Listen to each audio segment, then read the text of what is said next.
Hello बच्चों, नमस्कार।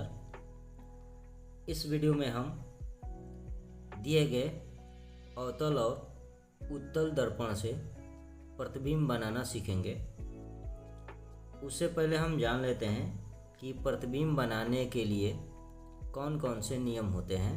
तो पहले नियम को हम लिख लेते हैं, उसके बाद एक एक करके हम पहले अवतल दर्पण से प्रतिबिंब बनाना सीखेंगे। तो चलिए वीडियो को शुरू करते हैं। प्रथम नियम है कि मुख्य अक्ष के समांतर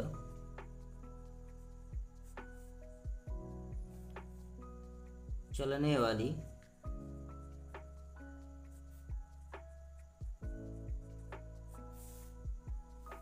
प्रकाश की किरणें परावर्तन के पश्चात हमेशा फोकस से गुजरती है।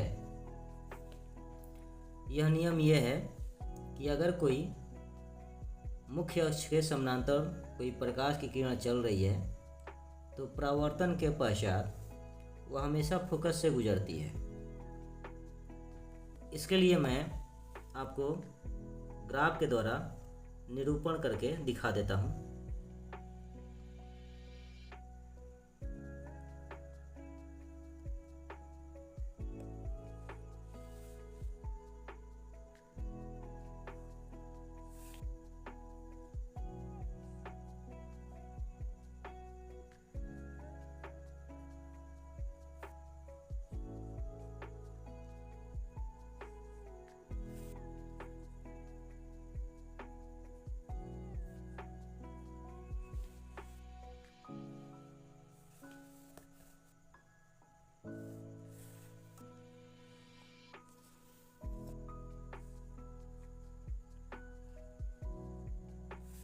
इस नियम को हम इस प्रकार से देख सकते हैं कि यह एक अवतल दर्पण है और इस अवतल दर्पण का यह ध्रुव है, यह फोकस है और यह वक्रता केंद्र है।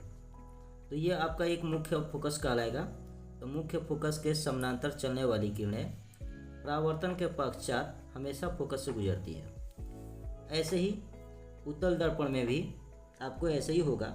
कोई भी अगर मुख्य अक्ष के समानांतर प्रकाश की किरणें चलेगी तो परावर्तन के पश्चात वह मुख्य फोकस से गुजरती हुई प्रतीत होगी। तो ये आपका पहला नियम है ना। पहला नियम यही आपको याद रखना है कि मुख्य अक्ष के समानांतर जो प्रकाश की किरणें हैं परावर्तन के पश्चात फोकस से गुजरती है। पहला नियम यह है। द्वितीय नियम यह है कि फोकस से गुजरने वाली प्रकाश की किरणें परावर्तन के पश्चात मुख्य अक्ष के समानांतर हो जाती है।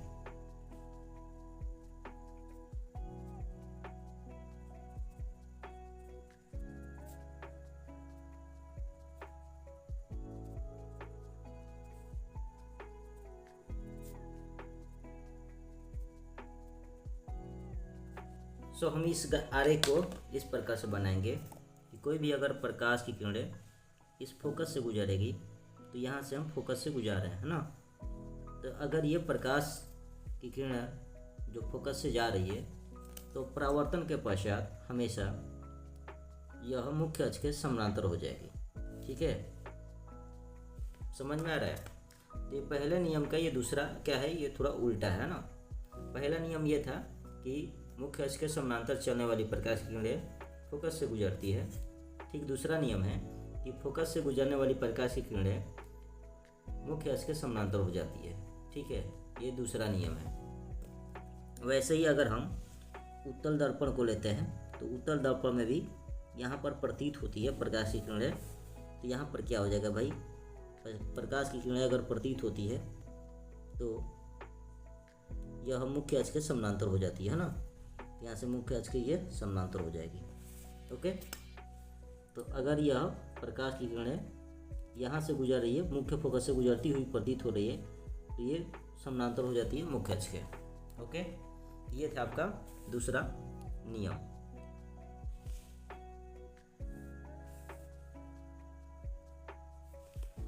ठीक है, ये दूसरा नियम है। तीसरा नियम देखते हैं। तृतीय नियम है वक्रता केंद्र से गुजरने वाली प्रकाश की किरणें परावर्तन के पश्चात बिना विचलन के उसी मार्ग से लौट जाती है।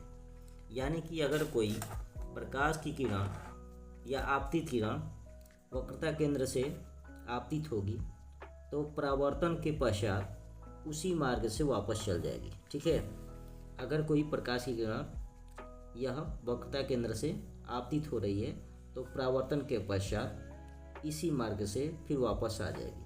ठीक है, यह इधर उधर कहीं नहीं जाएगी और इसी मार्ग से वापस आ जाती है।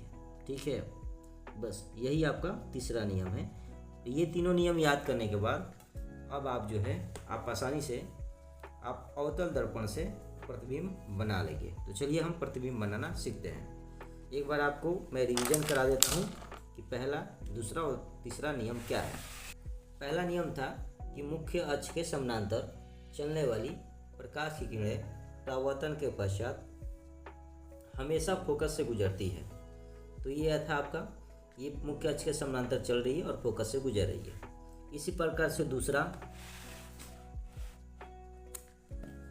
नियम था कि फोकस से गुजरने वाली प्रकाश की किरणें परावर्तन के पश्चात मुख्य अक्ष के समानांतर हो जाती है। फोकस से जाने वाली प्रकाश की किरणें परावर्तन के पश्चात मुख्य अक्ष के समानांतर हो जाती है।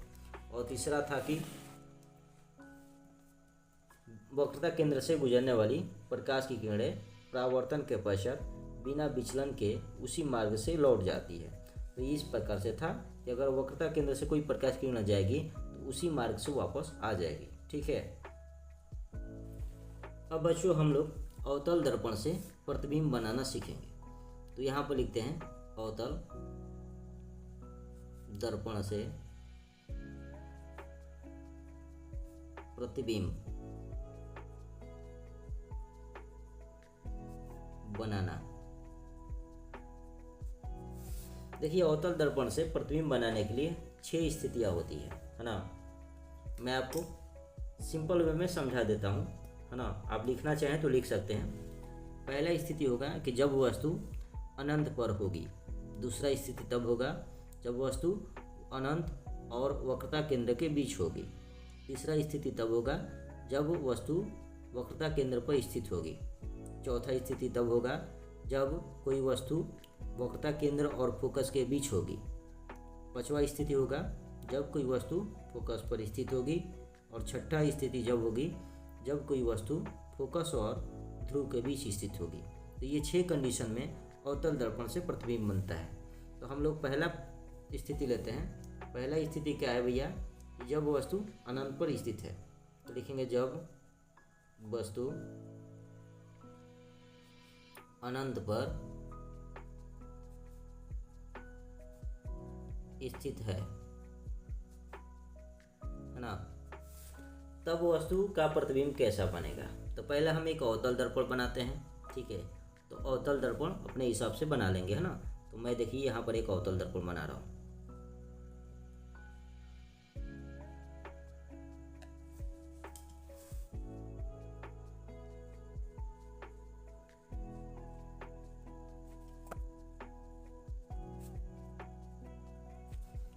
तो देखिए, एक बात याद रखिए कि कभी भी अगर कोई वस्तु अनंत पर होगी तो आपको सिंपल क्या करना है कि अगर कोई वस्तु अनंत पर है तो वस्तु दिखाई नहीं देगी।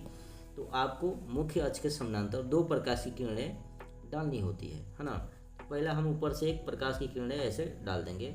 तो ये देखिए, मुख्य अक्ष के समानांतर चलने वाली प्रकाश की किरणें हमेशा परावर्तन के पश्चात फोकस से गुजरती है। तो यहाँ फोकस से गुजरेगी। ओके, ये हो जाएगा।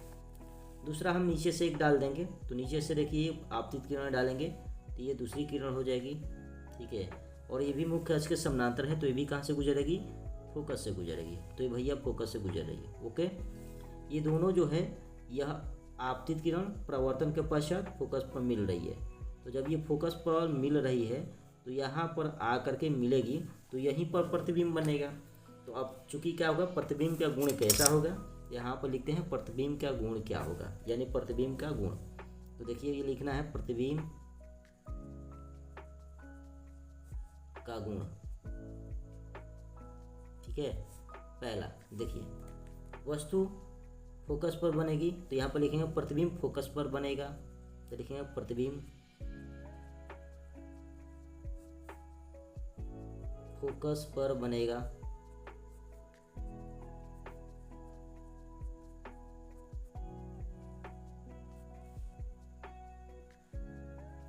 दूसरा होगा भैया कि वस्तु एकदम छोटा बनेगा, यानी कि बिंदु आकार का बनेगा, है ना।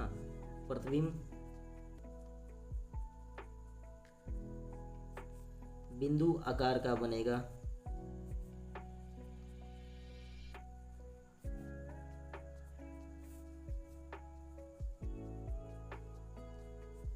तीसरा स्थिति वस्तु कैसे होगा, अगर वस्तु का प्रतिबिंब दर्पण के आगे बन रहा है ना, परावर्तक पृष्ठ के आगे अगर प्रतिबिंब बन रहा है तो वह वस्तु जो होता है वास्तविक होता है और उल्टा होता है ना।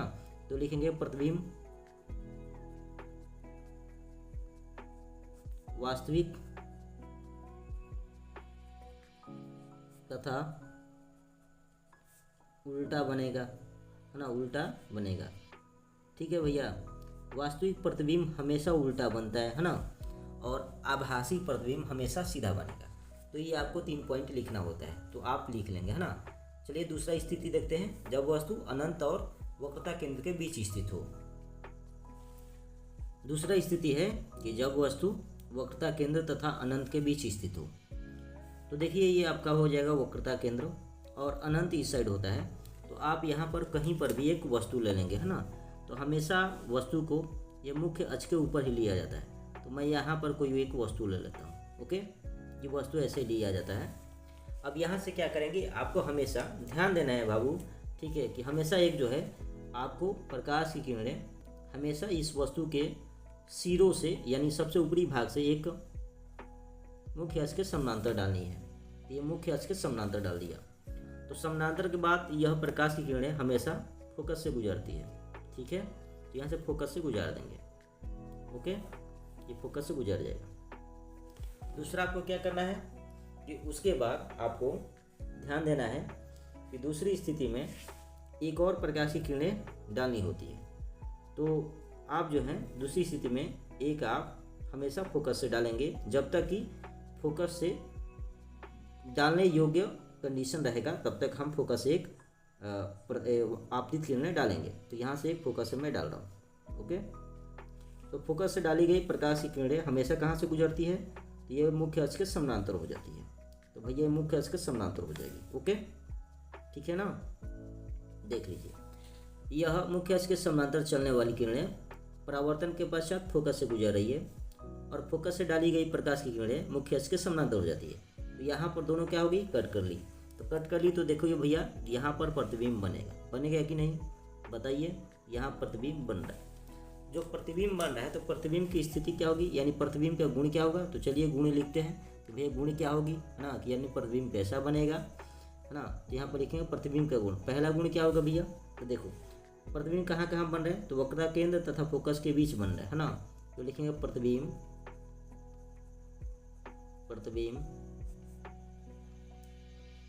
वक्रता केंद्र तथा फोकस के बीच बनेगा।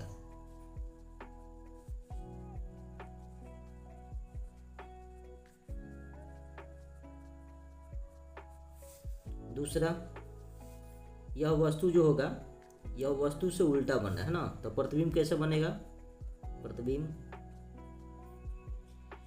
और जो उल्टा बनता है वो वास्तविक होता है। प्रतिबिंब वास्तविक तथा उल्टा बनेगा।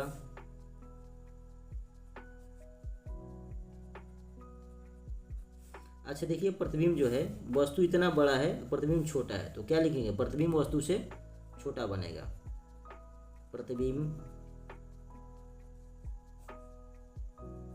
वस्तु से छोटा बनेगा,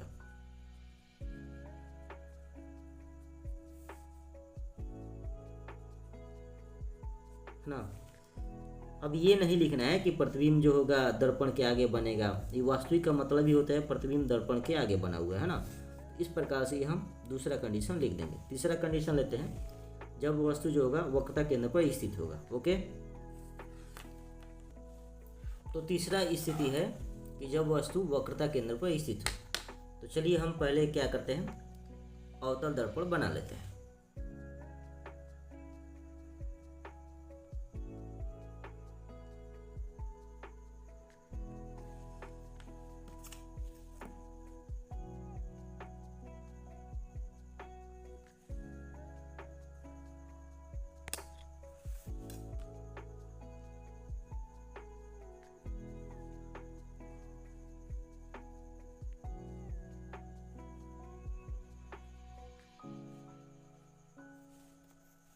तो तीसरा स्थिति में हम क्या कर लेंगे कि जो भी वस्तु होगा इस वक्रता केंद्र पर होगी। तो यहाँ पर हम वक्रता केंद्र पर एक वस्तु रख लेते हैं, है ना। तो यहाँ पर हम वक्रता केंद्र पर एक वस्तु रख लेते हैं। ओके, ठीक है। अब क्या करते हैं, फिर वही नियम। पहला हम प्रकाश की किरणें मुख्य अक्ष के समानांतर एक डालेंगे। तो यहाँ से हम डाल लेते हैं। तो मुख्य अक्ष के समानांतर चलने वाली प्रकाश की किरणें हमेशा फोकस से गुजरेगी। तो फोकस से गुजार लेते हैं।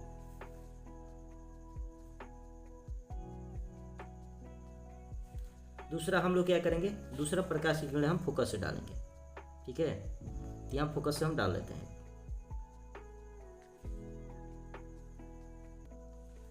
तो ये कहाँ से गुजरेगी, तो ये बाबू आपका गुजर जाएगा मुख्य अक्ष के समानांतर चली जाएगी। ओके, तो ये मुख्य अक्ष के समानांतर चली जाएगी। ओके, तो आपको दिख रहा है कि यह जो है प्रकाश की किरणें दोनों आकर के लगभग, ठीक है, लगभग कहाँ पर काट रही है भैया, आकर के यहाँ मिल रही है। ओके, यहाँ मिल रही है। तो जब भी अगर कोई भी वक्रता केंद्र पर वस्तु रखी जाती है तो उस प्रतिबिंब का गुण क्या होगा। तो पहला गुण लिखेंगे कि वस्तु जो होगा वक्रता केंद्र पर ही बनेगा, है ना। तो लिखेंगे प्रतिबिंब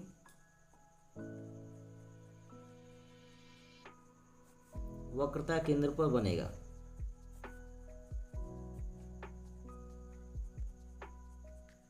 ठीक है। दूसरा स्थिति क्या लिखेंगे कि प्रतिबिंब की ऊंचाई वस्तु के बराबर होगी।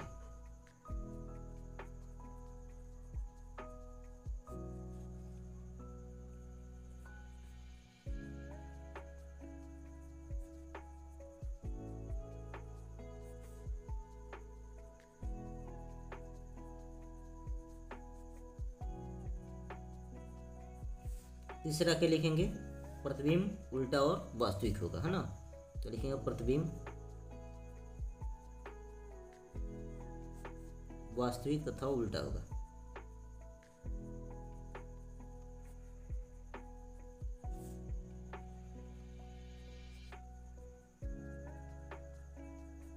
तो ये होता है प्रतिबिंब का गुण। आपको 3-3 पॉइंट लिखना है, तभी जो है आपको फुल मार्क्स दिया जाएगा। चौथा स्थिति है कि जब वस्तु कहाँ होगी, वक्रता केंद्र तथा फोकस के बीच होगी, है ना। ठीक है, ई कंडीशन होगा तब। चलिए हम लोग क्या करते हैं, पहले एक अवतल दर्पण बना लेते हैं।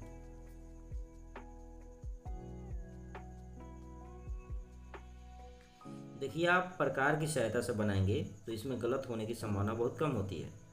अगर केवल आप रफली टाइप के बनाएंगे तो इसमें गलत ज़्यादा होगा, है ना, और आप जो है गलत बना पाएंगे। इसलिए आप प्रकार का यूज जरूर कीजिएगा। ठीक है, अच्छा भी बनेगा और सही भी बनेगा।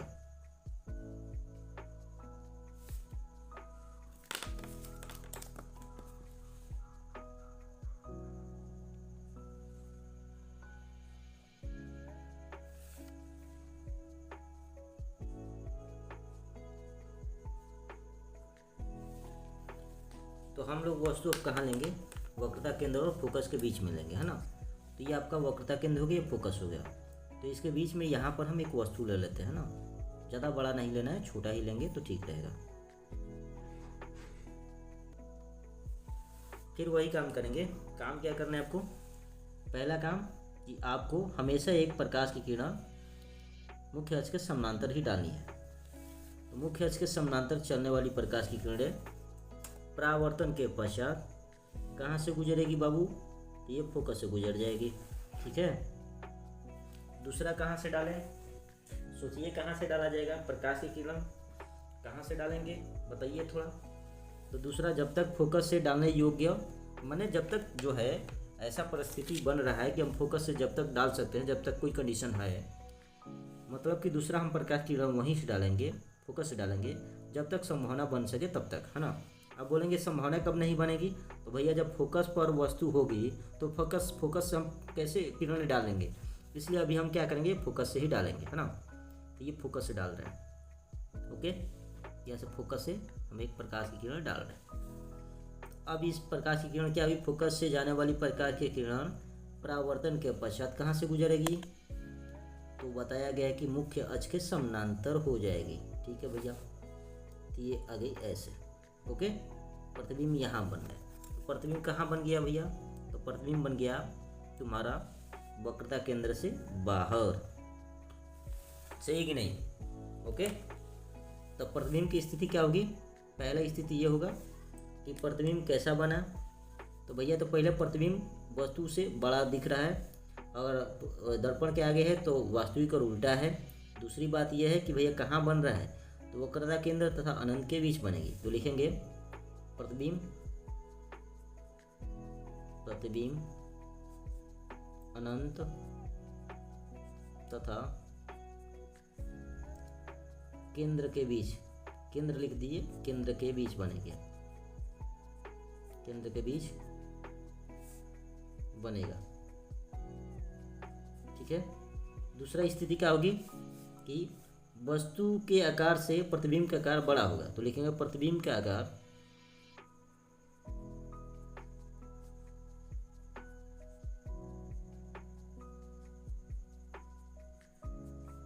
वस्तु के आकार से बड़ा होगा।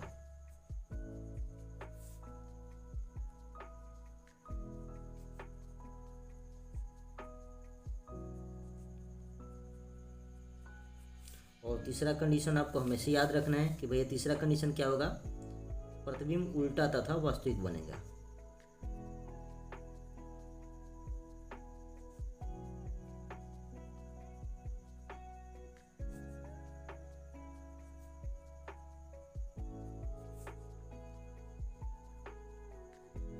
ये था चौथा कंडीशन, आई होप आपको समझ में आ रहा है ना। इसके बाद हम लोग पांचवा कंडीशन, उसके बाद छठवां कंडीशन पढ़ेंगे।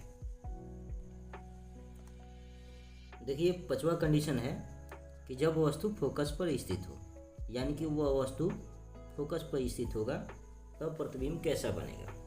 तो अवतल दर्पण पहले बना लेते हैं, उसके बाद हम देखेंगे कैसा बनेगा, है ना। ये आपको सब याद नहीं करना है, आप बना लेंगे और बना करके आराम से लिख सकते हैं, है ना। आप इसे एक दो बार प्रैक्टिस करेंगे ना तो आराम से लिख लेंगे, है ना। देखिए प्रैक्टिस के बिना कुछ होता नहीं है ना, तो जब तक आप प्रैक्टिस करेंगे नहीं ये आएगा नहीं। तो ये एक अवतल दर्पण हम बना लेते हैं भाई, है ना। और मैं आपको बार बार सिखा रहा हूँ, बता रहा हूँ कि आप पटरी और प्रकार की सहायता से बनाएंगे तो अच्छा बनेगा, है ना। गलती होने की चांस 0 होगी और आप एक ही बार में अच्छा बना पाएंगे।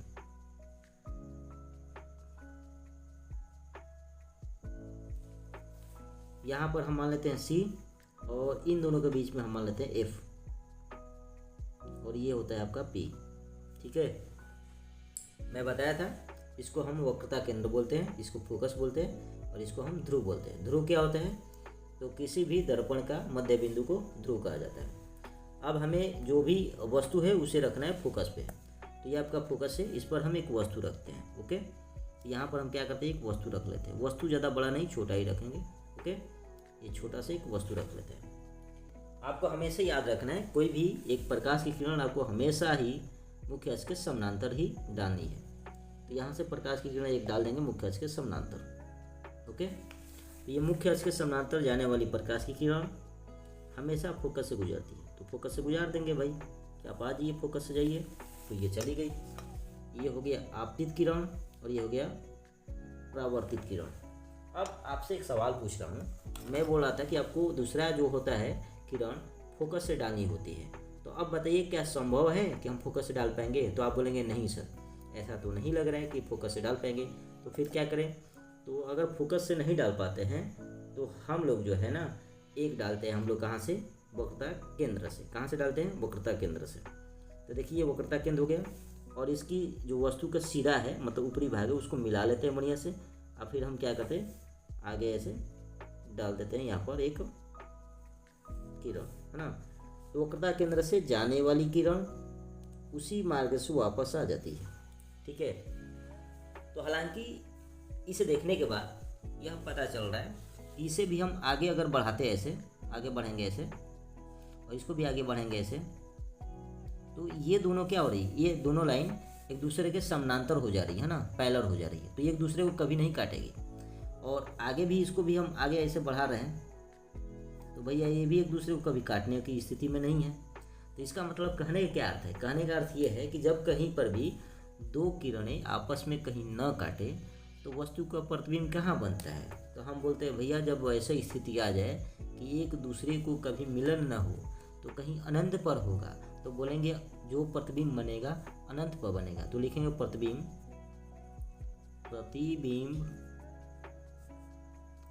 अनंत पर बनेगा, ठीक है।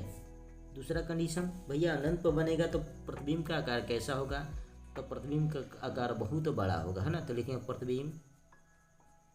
प्रतिबिंब का आकार बहुत बड़ा होगा, ठीक है। और तीसरा कंडीशन कि भैया देखो ये तो इधर बन नहीं रहा है तो आगे ही कहीं बनेगा, तो भैया आगे बनेगा तो वास्तविक बनेगा। तो लिखेंगे प्रतिबिंब वास्तविक तथा उल्टा बनेगा, ठीक है। ये होता है आपका पांचवा कंडीशन। ये पांचवा स्थिति है कि जब वस्तु फोकस पर स्थित हो, इस प्रकार से बना लेंगे। एक अंतिम है कि जब वस्तु फोकस और ध्रुव के बीच में स्थित हो। तो देखिए बाबू, ये लास्ट स्थिति है, मतलब कि अंतिम स्थिति है जहाँ पर वस्तु रखी गई है। जब वस्तु फोकस तथा ध्रुव के बीच स्थित हो तो हम क्या करते हैं, फोकस और ध्रुव के बीच में एक वस्तु रख लेते हैं, ओके। तो यहाँ पर अब देखिए हम एक वस्तु रख लेते हैं। भैया आ जाओ, यहाँ पर एक छोटा सा वस्तु रख लेते हैं, ओके। अब क्या करते हैं, यहाँ से हम क्या करेंगे भाई, यहाँ से फिर वही काम, एक प्रकाश की किरण हम डालेंगे मुख्य अक्ष के समानांतर, ठीक है।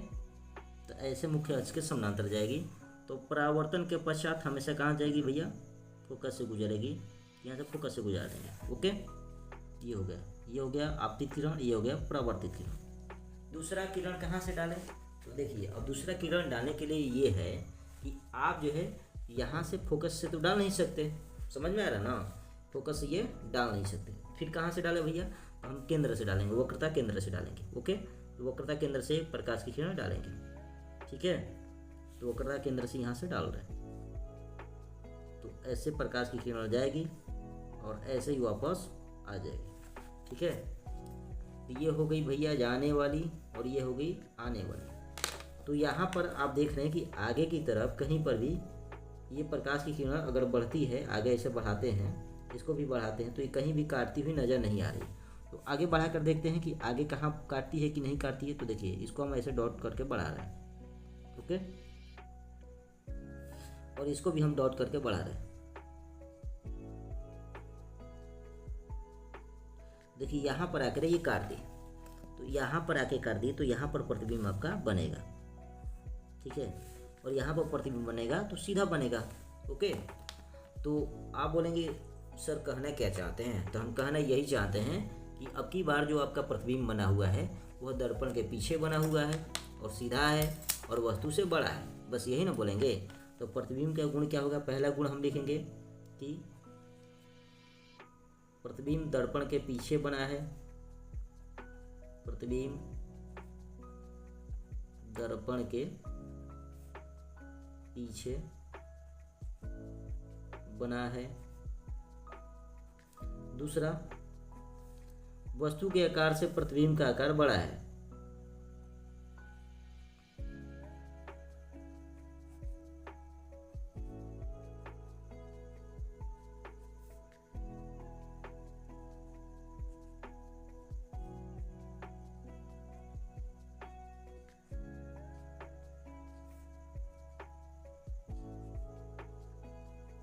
ठीक है, दूसरा हो गया। तीसरा कंडीशन क्या लिखेंगे भैया, वस्तु के आकार से बड़ा है, तो तीसरा कंडीशन क्या लेंगे, सीधा बन रहा है और दर्पण के पीछे है तो आभासी है, तो लिखेंगे प्रतिबिंब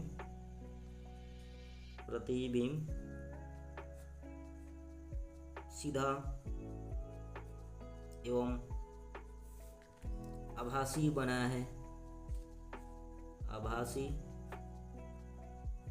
है, ठीक है। और मैं आपको बता दूं कि यही सबसे ज़्यादा इम्पोर्टेंट है, ठीक है। अवतल दर्पण से यही ज़्यादा पूछा है ना, यही ज़्यादा पूछा जाता है। तो आपको 6वां कंडीशन याद रखना है कि जब वस्तु फोकस तथा ध्रुव के बीच स्थित होगा तो प्रतिबिंब का जो होगा, प्रतिबिंब का आकार वस्तु के आकार से बड़ा होगा, प्रतिबिंब दर्पण के पीछे बनेगा, प्रतिबिंब सीधा एवं आभासी बनेगा। तो यही कंडीशन जो होता है बहुत इंपॉर्टेंट है, तो इसको याद रखना है, ठीक है। तो 6 कंडीशन होता है प्रतिबिंब का बनना अवतल दर्पण से। आई होप आपको समझ में आ गया होगा और कैसे बनाना है। अब हम चलते हैं उत्तल दर्पण से 2 कंडीशन होता है, वहाँ पर हम देख लेते हैं और बना लेते हैं। सो अगला टॉपिक है कि उत्तल दर्पण से प्रतिबिंब का बनना। इसमें 2 कंडीशन होता है। उसमें पहला कंडीशन है कि जब वस्तु अनंत पर स्थित हो। पहले हम एक उत्तल दर्पण बना लेते हैं, ठीक है। उसके बाद हम लोग क्या करेंगे, प्रतिबिंब बनाएंगे।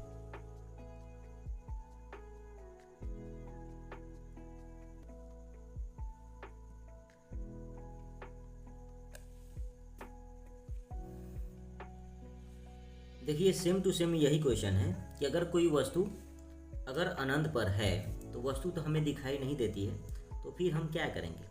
तो फिर हम आपको बताए थे कि आपको कोई भी 2 प्रकाश की किरणें मुख्य अक्ष के समानांतर आपतित करनी होती है। तो ये देखिए पहला प्रकाश की किरण है जो कि उत्तल दर्पण, ये आपतित हो रही है और परावर्तन के पश्चात ये लगेगा कि फोकस से गुजर रही है। क्या होगा, लगेगा कि ये फोकस से गुजर रही है। ये है नहीं, ये लगेगा, क्योंकि इसमें लगने वाली बात है, रियलिटी इसमें नहीं होती है, ठीक है। तो एक तो ऐसे हम प्रकाश की किरण ऐसे आपतित करेंगे। दूसरा हम नीचे से क्या करेंगे, एक प्रकाश की किरण आपतित करेंगे जो कि मुख्य अक्ष के समानांतर आएगी, ठीक है। ये दूसरा प्रकाश की किरण हो जाएगी जो कि मुख्य अक्ष के समानांतर आएगी। और ये भी क्या होगी कि भैया फोकस से गुजरती हुई महसूस होगी कि भैया वहाँ से गुजर रही है, और रियलिटी नहीं है, ये भी क्या है, फेक ही है ना, फेंक दो इसको। ये भी क्या होगा कि लगेगा कि गुजर रही है, लेकिन एक्चुअली होता नहीं है ना। आपको ये लगेगा कि यहाँ से गुजर रहा है।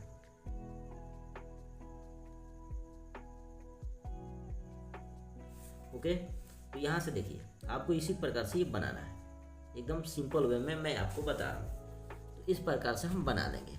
अब यहाँ से आपको सिंपल सा लिखना है कि आखिर प्रतिबिंब कैसा बनेगा और क्या बनेगा। ओके, तो देखिए कोई भी अगर जो है प्रकाश की किरण यह मुख्य अक्ष के समानांतर आ रही है तो ये फोकस से गुजरेगी, तो यहाँ पर आपका जो है प्रतिबिंब लग रहा है कि बनेगा, है ना। तो यहाँ पर लिखेंगे प्रतिबिंब फोकस पर बनेगा।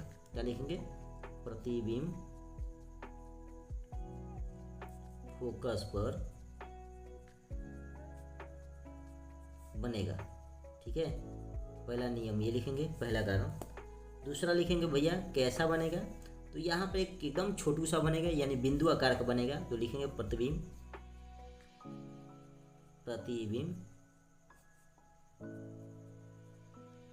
बिंदु आकार का बनेगा,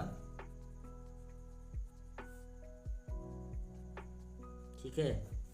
और तीसरा कंडीशन, यह दर्पण का परावर्तक पृष्ठ होता है, तो परावर्तक पृष्ठ के पीछे वाली जो प्रतिबिंब बनता है वह आभासी होता है। तो बनेंगे प्रतिबिंब आभासी तथा सीधा बनेगा।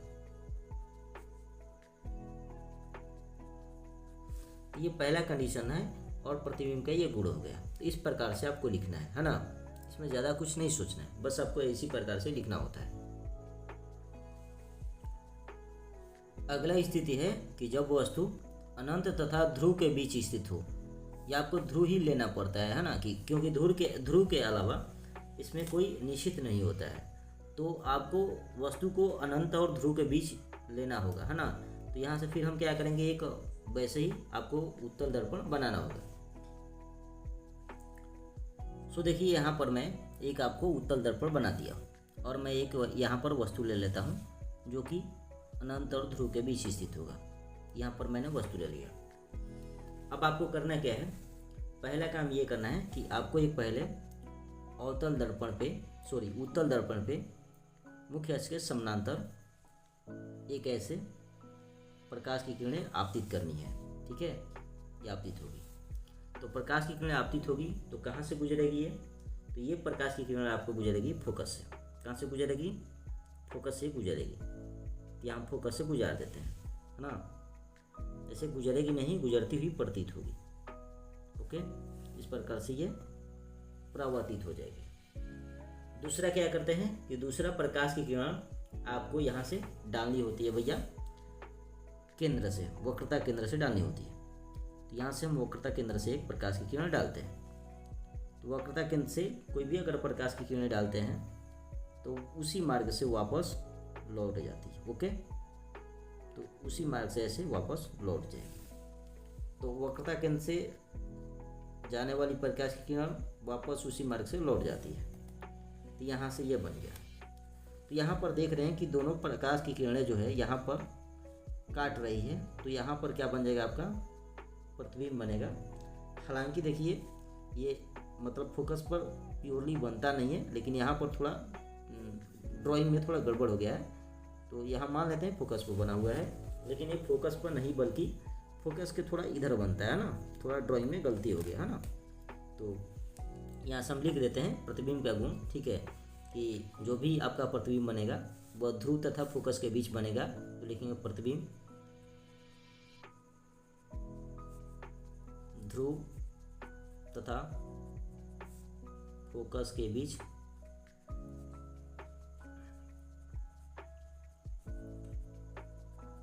बनेगा, है ना। ये हो गया। दूसरा गुण क्या लिखेंगे, जो भी प्रतिबिंब बनेगा वो सीधा रहेगा और आभासी रहेगा। तो लिखेंगे सीधा तथा आभासी प्रतिबिंब बनेगा।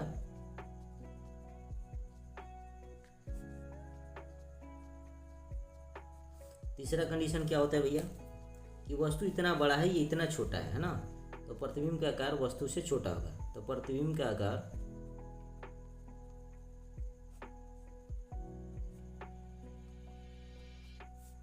वस्तु से छोटा होगा।